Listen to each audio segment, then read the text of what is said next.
Students, आज इस session में हमारा टॉपिक है माइक्रोसॉफ्ट एक्सेल, जिसमें हम आपको इंसर्ट टैब के बारे में बताएंगे।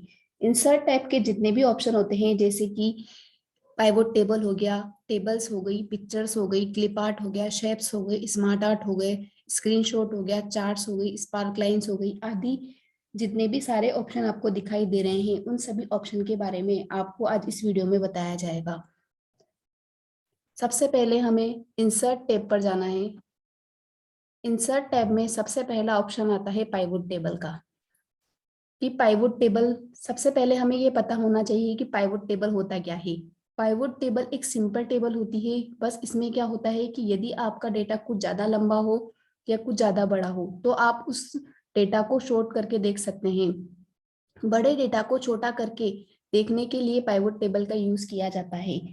एक्सेल में कई बार हमें काम करते समय डेटा इतना ज्यादा हो जाता है कि उसे हम एक साथ नहीं देख पाते। ऐसे में हम पाइवोट टेबल का यूज करके पूरे डेटा को कम से कम जगह में एक छोटा करके देखा जा सकता है। पाइवोट टेबल का यूज ज्यादातर तब किया जाता है जब हमें सेल्स की रिपोर्ट चेक करनी होती है। तो सबसे पहले मैं आपको पाइवोट टेबल बनाना बताती हूँ। पाइवोट टेबल बनाने के लिए आपको ये पता होना चाहिए कि आप किस रिगार्डिंग टेबल बनाना चाहते हैं। तो यहाँ पर मेरे पास एक पहले से बनी हुई टेबल है। मैं उस टेबल को ही आपको दिखा देती हूँ ताकि आपको समझ में आ जाए अच्छे से। यहाँ पर हमने ये एक टेबल बना रखी है। इस टेबल के अंदर यहाँ पर मेरे पास नेम ऑफ एम्प्लॉइज है। उन एम्प्लॉइज ने कितने आइटम सोल्ड किए वो हैं, क्वांटिटी है और सेल डेट है। तो पाइवोट टेबल इंसर्ट करने के लिए सबसे पहले मुझे इस टेबल को सेलेक्ट करना है।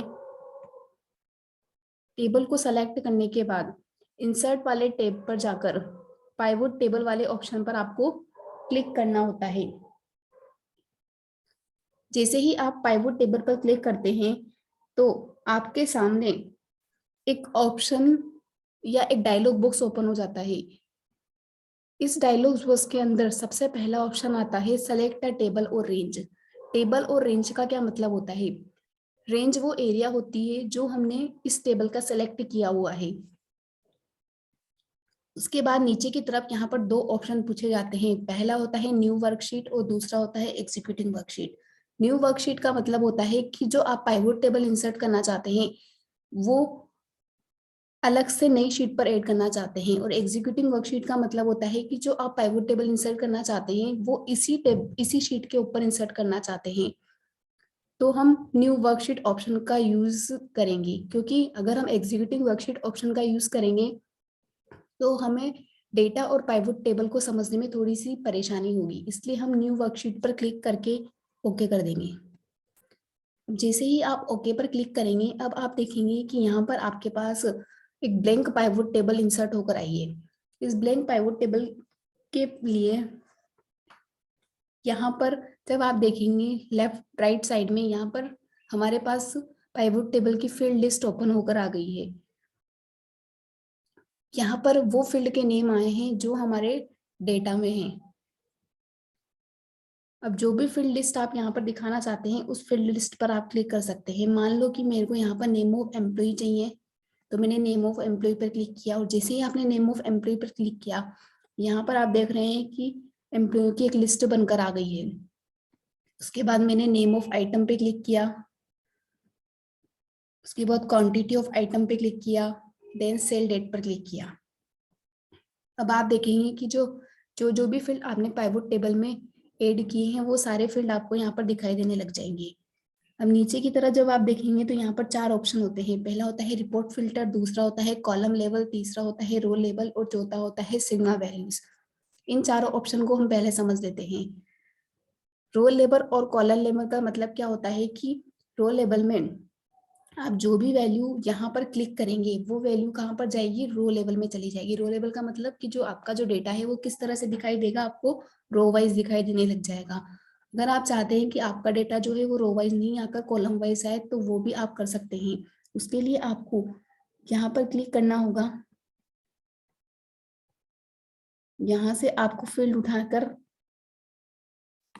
कॉलम लेवल में आप डाल सकते हैं। जैसे ही आप फील्ड को उठाएंगे और यहाँ से ड्रैग ड्रॉप कर देंगे तो आपका जो डेटा है वो कॉलम वाइज दिखाई देने लग जाएगा। थर्ड होता है हमारा सिग्मा वैल्यू। वैल्यू के अंदर हमारी क्वांटिटी वाली, जिसमें हमारी क्या होती है, ज्यादातर नंबर्स होते हैं, वो वाली वैल्यू चली जाती है। देन होता है हमारा रिपोर्ट फिल्टर। रिपोर्ट फिल्टर में क्या होता है कि रिपोर्ट फिल्टर के अंदर, फिल्टर का यूज हमने पहले ही कर चुके हैं कि फिल्टर का मतलब होता है कि जो हमारा डेटा है उस डेटा को एक जो पर्टिकुलर डेटा हम, जो लिमिटेड डेटा हम डिस्प्ले कराना चाहते हैं, फिल्टर का यूज करके हम सिर्फ लिमिटेड डेटा को ही डिस्प्ले करा सकते हैं। जैसे मान लो मैंने नेम ऑफ एम्प्लॉय को यहाँ से उठाया और रिपोर्ट फिल्टर में डाल दिया, तो अब आप देखेंगे कि जो नेम ऑफ एम्प्लॉय है उसका यहाँ पर फिल्टर बनकर आ गया है। अब जिसका भी आप पर्टिकुलर एम्प्लॉय का डेटा देखना चाहते हैं वो यहाँ पर सेलेक्ट कर सकते हैं। मान लो मैंने अनुज नाम का एम्प्लॉय के डेटा को सेलेक्ट किया और देन उसके बाद ओके कर दिया, तो अब आप देखेंगे कि अनुज नाम का एक एम्प्लॉय है जिसने सैमसंग टीवी के 2 क्वांटिटी ऑफ प्रोडक्ट को इतनी डेट को सेल किए हुए हैं। तो इस तरह से आप पूरी पाइवट टेबल का यूज बड़ी आसानी से कर सकते हैं। अब यहाँ पर हम पाइवट टेबल के ऑप्शंस को समझ लेते हैं। पाइवट टेबल के ऑप्शन को समझने के लिए सबसे पहले हम ऑप्शन वाले टैब में चलते हैं। यहाँ पर हमें दिखाई दे रहा है इंसर्ट स्लाइसर। इंसर्ट स्लाइसर का मतलब क्या होता है कि इसकी सहायता से आप पर्टिकुलर फील्ड के लिए अलग से फिल्टर बना सकते हैं।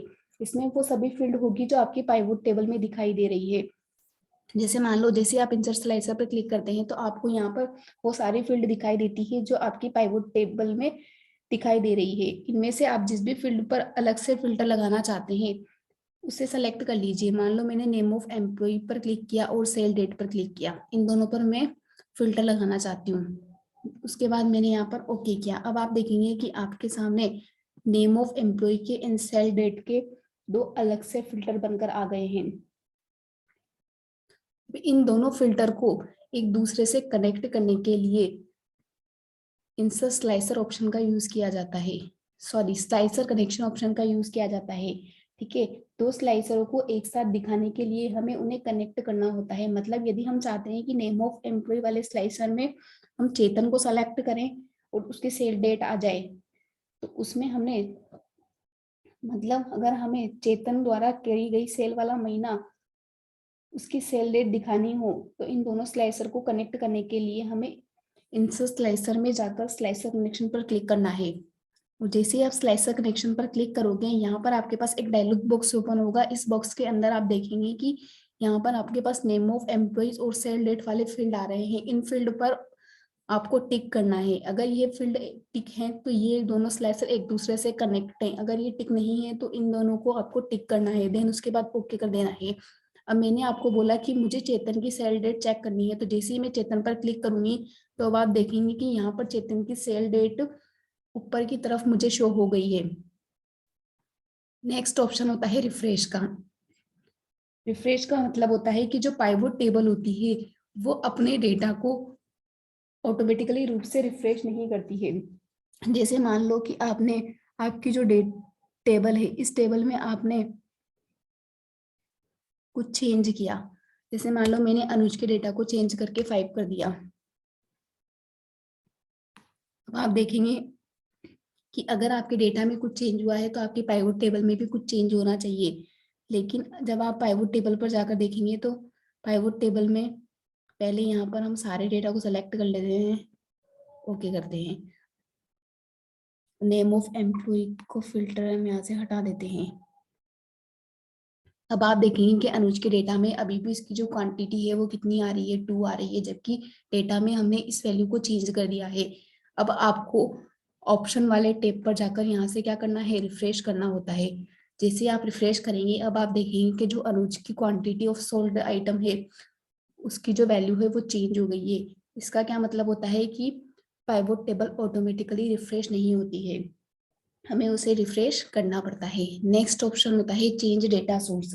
यदि आप इस डेटा के बदले किसी और डेटा की पाइवट टेबल बनाना चाहते हैं तो आप चेंज सोर्स ऑप्शन का यूज कर सकते हैं। नेक्स्ट ऑप्शन होता है क्लियर। क्लियर पर जैसे ही आप क्लिक करेंगे यहाँ पर एक क्लियर ऑल का ऑप्शन आपको दिखाई देगा। इस क्लियर ऑल पर जैसे ही आप क्लिक करेंगे तो यहाँ से पूरी पाइवट टेबल डिलीट हो जाती है। नेक्स्ट ऑप्शन आता है सेलेक्ट का। सेलेक्ट, इसकी मदद से आप पूरी पाइवट टेबल लेबल्स या फिर वैल्यू, लेबल एंड वैल्यू दोनों को सेलेक्ट कर सकते हैं। नेक्स्ट है move pivot table. Move pivot table का मतलब होता है कि इस ऑप्शन से आप टेबल को किसी अन्य शीट पर या नई लोकेशन पर ले जा सकते हैं। नेक्स्ट ऑप्शन है summarize value by sum count average की। यहाँ पर जो अभी जो एडिशन हो रहा है वो सम में आपको देखना है, क्वांटिटी काउंट लगाने हैं, एवरेज मिनिमम मैक्सिमम में किस तरह के ऑप्शन यहाँ पर दिख रखे हैं। शो वैल्यूज, ये वैल्यू को शो करने का तरीका होता है। नेक्स्ट ऑप्शन होता है हमारे पास पाइवट टेबल। जब आप एक पाइवट टेबल बना रहे हैं तो पाइवट टेबल का पाइवट चार्ट भी इंसर्ट कर सकते हैं। पाइवट चार्ट द्वारा आप डाटा को ग्राफ के रूप में शो कर सकते हैं। पाइवट चार्ट हमेशा पाइवट टेबल का ही बनाया जाएगा। पाइवट चार्ट बनाने के लिए आपके पास जो डेटा है या जो टेबल है उसमें किसी भी सेल पर क्लिक करके इंसर्ट टैब में जाकर पाइवट चार्ट पे क्लिक कर सकते हैं। यहाँ पर पाइवट चार्ट इंसर्ट करने के दो तरीके होते हैं। या तो हम डायरेक्टली जो हमारा डेटा है इस डेटा को सेलेक्ट करके इंसर्ट टैब में जाकर पाइवट टेबल पर क्लिक करके पाइवट चार्ट इंसर्ट कर सकते हैं, या फिर हमने जो पाइवट टेबल इंसर्ट की है इस पाइवट टेबल पर जाकर ऑप्शन वाले टैब पर जाकर यहाँ से भी आप पाइवट चार्ट इंसर्ट कर सकते हैं। जैसे ही आप पाइवट चार्ट पर क्लिक करेंगे यहाँ पर आपके पास एक चार्ट का डायलॉग बॉक्स ओपन हो जाएगा। इसमें चार्ट के अलग अलग टाइप दिए हुए हैं। जो भी चार्ट का टाइप आपको पसंद हो वो टाइप आप सेलेक्ट कर सकते हो। जैसे मान लो कि मैंने कॉलम वाले टाइप को सेलेक्ट किया और इसका 3D वाला टाइप सेलेक्ट करके ओके कर दिया। अब आप देखेंगे कि यहाँ पर हमारे पास एक चार्ट इंसर्ट आ गया है। जो हमने पाइवट टेबल थी हमारी, उस पाइवट टेबल का यहाँ पर एक चार्ट इंसर्ट होकर आ गया है। अब जैसे ही यहाँ पर चार्ट इंसर्ट होके आया, आप देखेंगे कि इसकी जो report pivot table field list है उसकी फील्ड लिस्ट में नीचे के 4 ऑप्शन चेंज हो गए हैं। पहला रिपोर्ट फिल्टर, दूसरा लिगेंड फील्ड, तीसरा एक्सिस फील्ड और चौथा सिग्मा वैल्यू।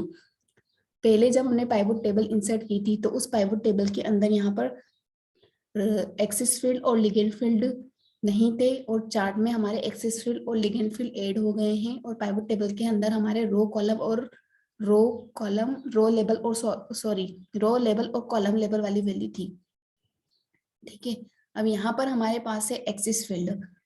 ठीक है, एक्सिस फील्ड का क्या मतलब होता है कि एक्सिस जो होती है वो दो तरह की होती है, हॉरिजॉन्टल एक्सिस और वर्टिकल एक्सिस। हॉरिजॉन्टल एक्सिस को हम बोलते हैं एक्स अक्ष और वर्टिकल एक्सिस को बोलते हैं हम वाई अक्ष। की हम डेटा को किस तरह से दिखाना चाहते हैं। जब हम चार्ट इंसर्ट करते हैं तो चार्ट जो है वो एक्सिस के अकॉर्डिंग बनकर आता है। अब आप देखेंगे कि जो भी वैल्यू आपके एक फील्ड के अंदर होगी उस तरह से आपका चार्ट बनकर आ जाएगा। अब हम इसके ऑप्शंस को समझ लेते हैं। जैसे आप चार्ट पर क्लिक करते हैं यहाँ पर डिजाइन, लेआउट, फॉर्मेट और एनालाइजिंग अलग अलग तरह के ऑप्शंस आपको दिखाई देंगे।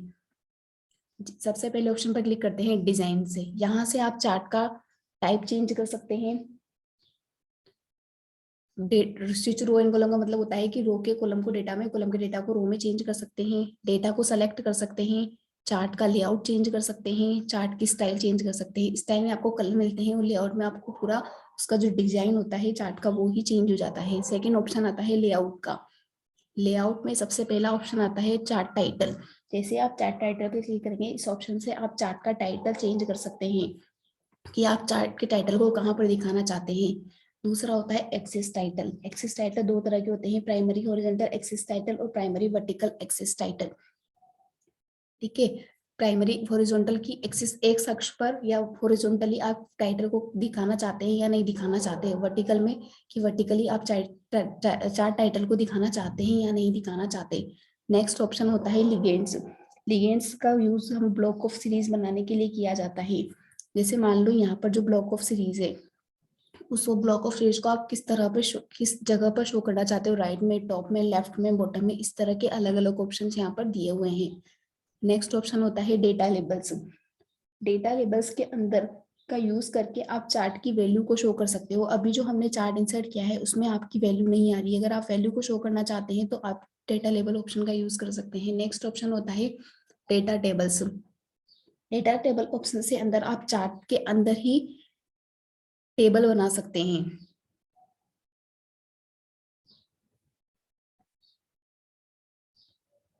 नेक्स्ट ऑप्शन आता है फॉर्मेट्स का। यहाँ से आप पूरे चार्ट की फॉर्मेटिंग चेंज कर सकते हैं।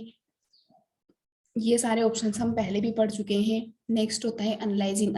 एनालाइजिंग में वो इंस्लाइसर वाला अभी हमने पढ़ा था, रिफ्रेश, क्लियर, फील्ड लिस्ट और फिल बटन। कई बार अगर आपकी इधर राइट साइड वाली ये लिस्ट यहाँ से हट जाती है तो उसके लिए आप एनालाइजिंग पर क्लिक करके फील्ड लिस्ट पर क्लिक कर सकते हैं, जिससे आपकी ये वाली फील्ड लिस्ट वापस से ओपन हो जाएगी। अब नेक्स्ट ऑप्शन आता है हमारा टेबल। टेबल के लिए हम एक नई शीट ओपन कर लेते हैं। टेबल, टेबल में क्या होता है, अब नेक्स्ट ऑप्शन है हमारा टेबल। यहाँ पर एक ऑप्शन दिया हुआ है सिंपल टेबल। मान लो अगर आपको किसी भी एरिया को फॉर्मेटेड करना है, मतलब एरिया को अगर हम डिजाइन देना चाहते हैं, कोई हमारा एरिया है और उस एरिया को हम क्या देना चाहते हैं, डिजाइन देना चाहते हैं, तो उसके लिए हम टेबल का यूज कर सकते हैं। ठीक है, जैसे मान लो मेरे पास ये एक सिंपल सी टेबल है और इस टेबल को मैंने सेलेक्ट किया हुआ है। जैसे ही इस टेबल को सेलेक्ट किया और इंसर्ट वाले टैब पर, टेबल वाले ऑप्शन पर मैंने क्लिक किया और यहाँ पर आपको ओके करना है। जैसे ही आप यहाँ पर ओके करेंगे, आप देखेंगे कि जो आपकी जो टेबल है उसका डिजाइन चेंज हो गया है। और यहाँ पर डिजाइन वाले टैब में जाकर आप और भी स्टाइल यहाँ पर चेंज कर सकते हैं। टेबल की जो स्टाइल आप रखना चाहते हैं वो स्टाइल आप यहाँ पर चेंज कर सकते हैं। नेक्स्ट ऑप्शन होता है हमारा पिक्चर। पिक्चर में क्या होता है, यदि आप इस टेबल के अंदर कोई पिक्चर इंसर्ट करना चाहते हैं तो आप पिक्चर पर क्लिक कर सकते हैं। अगर मान लो यदि आपके कंप्यूटर में कोई भी पिक्चर नहीं है, पहले तो हम आपको पिक्चर इंसर्ट करना बता देते हैं। पिक्चर इंसर्ट करने के लिए आपके पास यहाँ पर पहले से कोई पिक्चर इंसर्ट होनी चाहिए या फिर कोई भी इमेज डाउनलोड होनी चाहिए।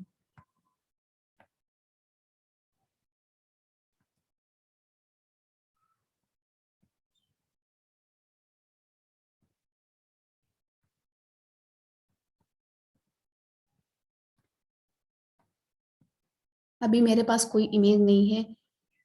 देखिए, आप कोई भी अपनी मर्जी से जो इमेज यहाँ पर इंसर्ट करना चाहते हैं वो इमेज आप डाउनलोड कर सकते हैं और उस इमेज को यहाँ पर इंसर्ट कर सकते हैं। नेक्स्ट ऑप्शन आता है क्लिप आर्ट। मान लो अगर आपके कंप्यूटर में कोई इमेज नहीं है तो आप यहाँ पर क्लिप आर्ट की मदद से इंसर्ट कर सकते हैं। जैसे आप क्लिप आर्ट पर क्लिक करेंगे, यहाँ पर आपको सर्च का ऑप्शन दिया जाता है। जैसे मान लो मुझे कंप्यूटर की इमेज इंसर्ट करनी है तो मैंने कंप्यूटर में लिखा और क्या कर दिया, गो कर दिया। अब आप देखेंगे कि यहाँ पर कुछ इमेजें, कंप्यूटर से रिलेटेड कुछ इमेजें हैं जो यहाँ पर नीचे की तरफ हमें दिखाई दे रही है। यहाँ पर हमें अपनी मर्जी की कोई इमेज नहीं मिलती है। जो कंप्यूटर के अंदर पहले से ही सेव्ड है वो इमेज क्लिप आर्ट आपको देता है। ठीक है, अगर आप यहाँ पर इस वाली इमेज को इंसर्ट करना चाहते हैं तो इस पर क्लिक करें तो आप देखेंगे कि यहाँ पर हमारे पास कंप्यूटर की इमेज इंसर्ट हो गई है।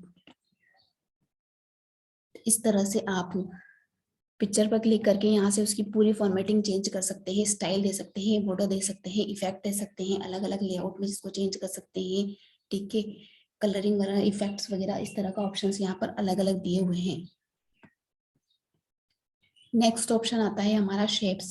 कि शेप्स में क्या होता है, कि जैसे ही आप शेप्स इंसर्ट करते हैं तो शेप्स के लिए यहाँ पर एक्सेल में जब हम काम करते हैं तो कई बार हमें शीट में अलग अलग शेप्स जैसे कि ट्रायंगल, सर्कल, एक्सेट्रा इंसर्ट करने की आवश्यकता होती है। शेप ऑप्शन की सहायता से आप एक्सेल शीट में अलग अलग तरह के शेप इंसर्ट कर सकते हैं। जब भी आपको इन शेप इंसर्ट करना चाहते हैं तो जैसे मान लो मुझे यहाँ पर कोई शेप इंसर्ट करना है तो शेप इंसर्ट करने के लिए मैं एक न्यू शीट ले लेती हूँ। न्यू शीट लेने के बाद थोड़ा सा हम इसको जूम कर देते हैं जिससे हमें शेप अच्छे से दिखाई दे। शेप इंसर्ट करने के लिए पहले आपको इंसर्ट टैब में जाना है। इंसर्ट टैब के अंदर आपको शेप पर जाकर क्लिक करना है।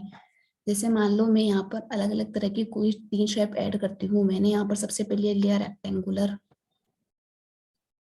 जैसे ही मैंने यहाँ पर एक शेप ऐड किया तो यहाँ पर आपको ऊपर की तरफ फॉर्मेट वाला ऑप्शन दिखाई देगा। इस फॉर्मेट वाले ऑप्शन के अंदर इस शेप की पूरी फॉर्मेटिंग आप कर सकते हैं। अगर आपको उसका स्टाइल चेंज करना है तो स्टाइल चेंज कर सकते हैं। कलरिंग वगैरह कोई चेंज करनी है तो कलर चेंज कर सकते हैं। अगर आपको आउटलाइन चेंज करनी है तो आप आउटलाइन चेंज कर सकते हैं और अगर आपको आउटलाइन का वेट बढ़ाना है तो आप यहाँ पर जाकर उसका वेट भी बढ़ा सकते हैं। आउट शेप में आप कोई इफेक्ट दे सकते हैं, ठीक है। कोई टेक्स्ट आप लिख सकते हैं, टेक्स्ट को हम वर्ड आर्ट की मदद से लिख सकते हैं, और जो टेक्स्ट आप लिख रहे हैं उसको कलर दे सकते हैं, आउटलाइन दे सकते हैं, इफेक्ट दे सकते हैं। अब जैसे ही यहाँ पर हमने 3 शेप हमें ऐड करनी थी, तो जैसे हम फॉर्मेट पे गए, यहाँ पर सबसे पहला ऑप्शन इंसर्ट शेप का आ गया। दूसरा हम उठा लेते हैं ट्रायंगल। ट्रायंगल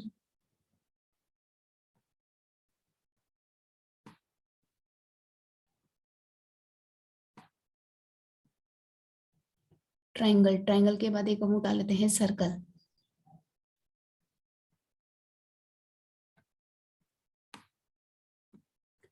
अब आप देखेंगे कि यहाँ पर आपके पास अलग अलग 3 शेप आ गई है। यहाँ पर आप कोई भी कलर दे सकते हैं शेप में। आउटलाइन हटा दी।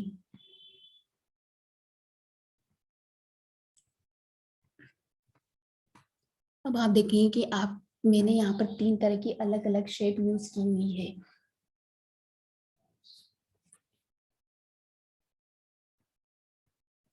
ठीक है, अब इन शेप वाले ऑप्शंस को समझ लेते हैं। जैसे ही आप शेप इंसर्ट करते हैं, आपको यहाँ पर फॉर्मेट वाला टैब दिखाई देगा। सबसे पहला ऑप्शन आता है इसमें इंसर्ट शेप का। इंसर्ट शेप से आप अलग अलग शेप को इंसर्ट कर सकते हैं। एडिट शेप से आप पर चेंज 2 ऑप्शन होते हैं। चेंज शेप से आप कोई भी शेप को अगर आप नहीं चाहते तो उस शेप को आप चेंज कर सकते हैं। जैसे मैंने मान लिया इस शेप को सेलेक्ट किया और मैं इसको चेंज करना चाहती हूँ, तो चेंज शेप पर जाकर कुछ भी तरह का शेप आप चेंज कर सकते हैं। दूसरा ऑप्शन आता है एडिट पॉइंट का। जैसे आप एडिट करते हैं तो यहाँ पर उस शेप को चेंज करने के अलग अलग पॉइंट आ जाते हैं, कि अगर आप शेप को चेंज करना चाहते हैं तो वो भी आप कर सकते हैं। नेक्स्ट ऑप्शन होता है टेक्स्ट बॉक्स का। इस टेक्स्ट बॉक्स ऑप्शन से आप शेप के अंदर कोई भी टेक्स्ट लिख सकते हैं। नेक्स्ट ऑप्शन आता है स्टाइल का। इस स्टाइल से आप शेप का कलरिंग वगैरह चेंज कर सकते हैं। शेप फिल, यहाँ से भी आप कलर चेंज कर सकते हैं, आउटलाइन चेंज कर सकते हैं, इफेक्ट दे सकते हैं। इस तरह के यहाँ पर अलग अलग ऑप्शंस दिखाई देते हैं।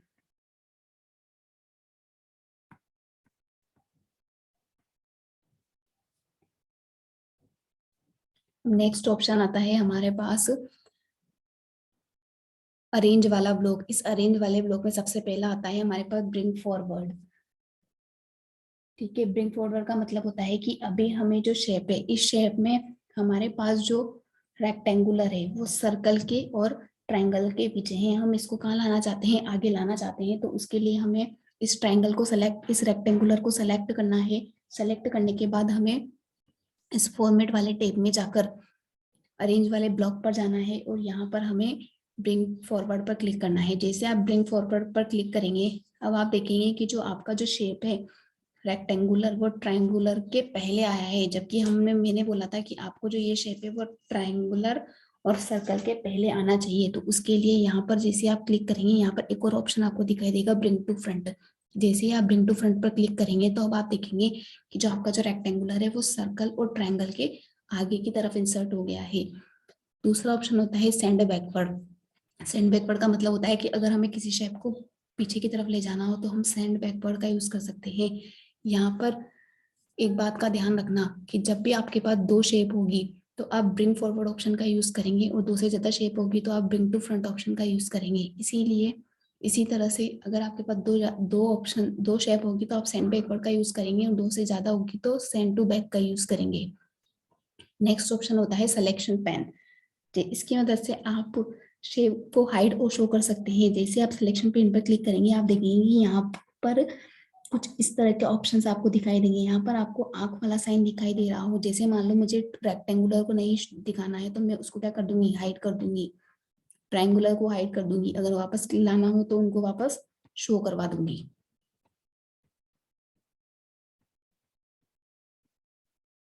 नेक्स्ट ऑप्शन होता है यहाँ पर अलाइनमेंट्स।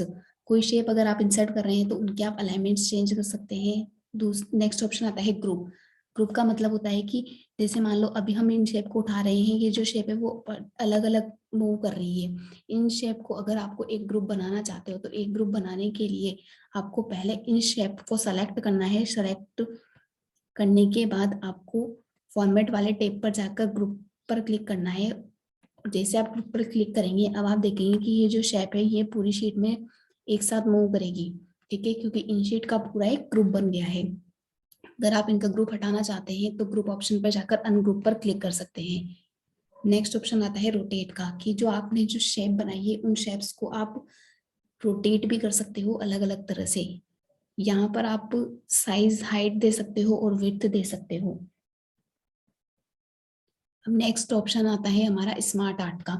स्मार्ट आर्ट क्या होता है कि स्मार्ट आर्ट एक तरह का वर्चुअल प्रेजेंटेशन है जो डेटा को समझने में हमारी हेल्प करता है। जैसे मान लो आपको कोई ऐसी चीज समझानी हो जिसमें अलग अलग टाइप्स दिए हुए होते हैं और उनके भी अलग अलग सब टाइप्स दिए होते हैं, तो आप स्मार्ट आर्ट की मदद से समझा सकते हो। स्मार्ट आर्ट के लिए मैं आपको एक नई टेबल दिखाती हूँ। मान लो मेरे पास इस तरह का कोई डेटा है, ये एक इलेक्ट्रिक शोरूम का डेटा है। इसमें हमारे पास प्रोडक्ट के अलग अलग नेम दिए हुए हैं, उनके टाइप दिए हुए हैं, उनकी स्टॉक में वैल्यू दी हुई है। अब इस तरह के डेटा को अगर मुझे समझाना है तो उसके लिए मैं स्मार्ट आर्ट की मदद से इस डेटा को अच्छे से समझा सकती हूँ।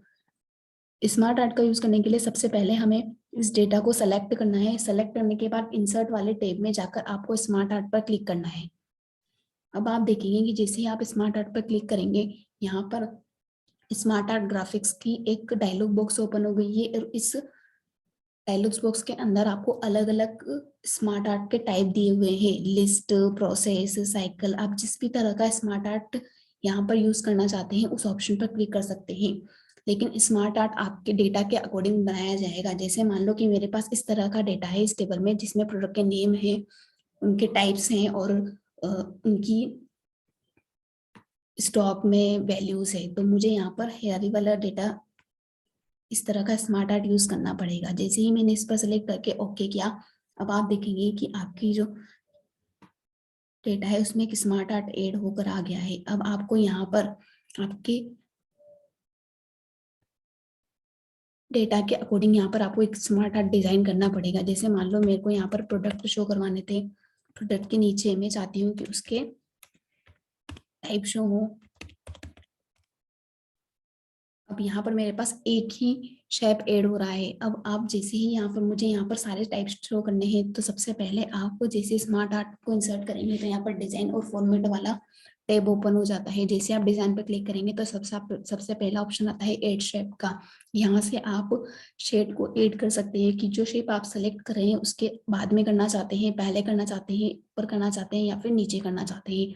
मुझे यहाँ पर इसके टाइप ऐड करने थे तो टेलीविजन के बाद मुझे करना है, तो मैंने क्या कर दिया, ऐड शेप आफ्टर। तो जैसे ही मैंने ऐड शेप आफ्टर किया, यहाँ पर एक शेप ऐड होकर आ गया है। अब मैं यहाँ पर उसका टाइप इंसर्ट कर दूंगी। इस तरह से आप यहाँ पर और टाइप को यहाँ पर ऐड कर सकते हैं। अब मुझे यहाँ पर टेलीविजन के नीचे उसके टाइप बनाने हैं, तो टेलीविजन के नीचे टेलीविजन को सेलेक्ट करके मैंने क्या किया, ऐड शेप बिलो। तो बिलो जैसे ही किया, यहाँ पर इसका एक शेप और ऐड हो के आ गया है, LCD। और एक और करना है तो ऐड शेप करके ऐड शेप आफ्टर, आफ्टर जैसे करेंगे एक और बन के आ गया LED। तो आप देखेंगे कि आप इस तरह से आसानी से अपने डेटा को ग्राफिकली रिप्रेजेंट कर सकते हैं।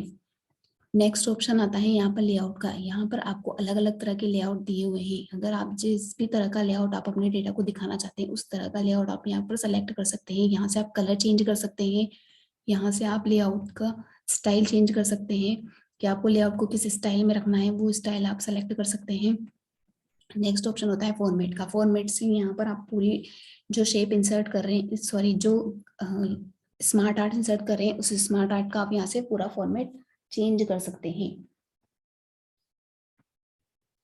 अब नेक्स्ट ऑप्शन है हमारे पास स्क्रीनशॉट। स्क्रीनशॉट में क्या होता है कि जो स्क्रीनशॉट है, स्क्रीनशॉट से आप क्या कर सकते हैं कि जो भी आपके पास विंडो ओपन होती है, ठीक है, मान लो मेरे पास ये विंडो ओपन है, इस विंडो के का मुझे स्क्रीनशॉट लेना है, तो आपको इस स्क्रीनशॉट पर क्लिक करना है। एक्सेल में जाकर एक्सेल के अंदर आपको स्क्रीनशॉट का ऑप्शन भी दिया हुआ है, तो स्क्रीनशॉट लेने के लिए आपके पास यहाँ पर पहले विंडो ओपन होनी चाहिए। तो इंसर्ट में जाकर आपको स्क्रीनशॉट पर क्लिक करना है। जैसे आप स्क्रीनशॉट पर क्लिक करेंगे, यहाँ पर आपको एक ऑप्शन दिखाई देगा स्क्रीन क्लिपिंग का। आपको स्क्रीन क्लिपिंग पर क्लिक करना है। जैसे आप स्क्रीन क्लिपिंग पर क्लिक करेंगे, अब आप देखेंगे कि जो विंडो आपके पास ओपन है, उस विंडो का आप स्क्रीनशॉट ले सकते हैं। और जैसे ही आपने स्क्रीनशॉट किया, वो स्क्रीनशॉट आपकी एक्सेल के अंदर आकर इंसर्ट हो गया है। अब जैसे स्क्रीनशॉट इंसर्ट करते हैं, यहाँ पर फॉर्मेट वाला टैब ओपन हो जाता है।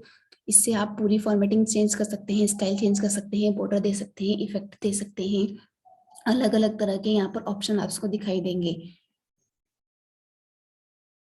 अब बाकी के सारे ऑप्शंस हम नेक्स्ट वीडियो में आपको बताएंगे।